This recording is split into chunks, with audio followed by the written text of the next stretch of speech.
Hi guys, this is me, Haran. Welcome to my channel, Reading with Haran. The story I'm gonna read for you today is The Nasty Neighbor. There was once a man who went out to look for a job. As he was passing his neighbor's house, an important piece of paper fell out of his pocket. His neighbor happened to be looking out of the window.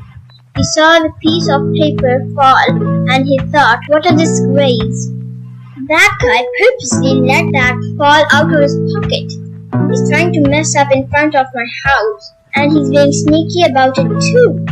But instead of going out and saying something, the neighbor planned his revenge. Gets kick. That night, he took his waste paper basket and went to the man's house. The first man also happened to be looking out of the window and saw what happened. Later, when he was picking up the papers which had been dumped on his porch, he found the important piece of paper that he had lost. It was torn into dozens of pieces. He thought that his neighbor had not only picked his pocket, but had the cheek to mess up his doorway with garbage. He didn't want to say anything. Instead, he started plotting his revenge. That night, he phoned a farmer to make an order of 10 dogs and 100 dogs. He asked that they be delivered to his neighbor's house, of course. The next day, his neighbor had quite a bit of trouble trying to rid himself of so many animals and their accompanying stink. Sure that this had been a shameful trick pulled by his neighbor. As soon as the second man had gotten rid of the dogs and ducks, he again started planning his revenge, and so it went on.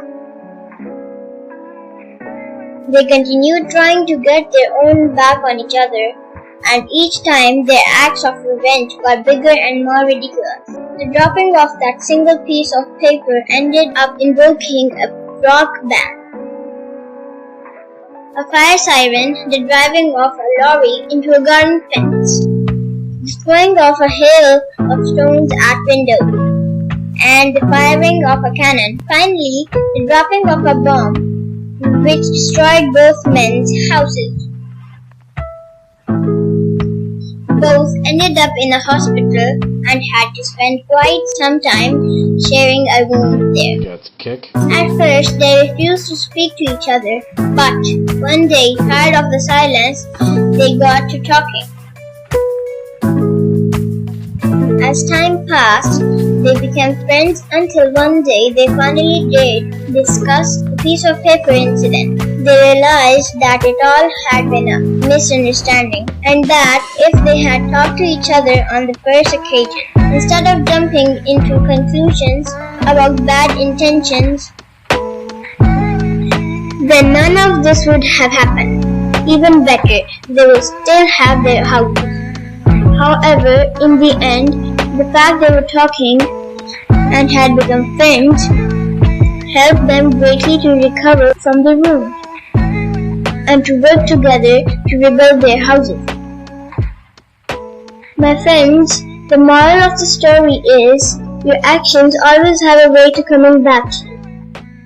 What we have learned today is that we must communicate with others if we have any problem with them. Besides, we should not judge others' intentions. If you like my videos, so don't forget to subscribe, like and share. Bye bye.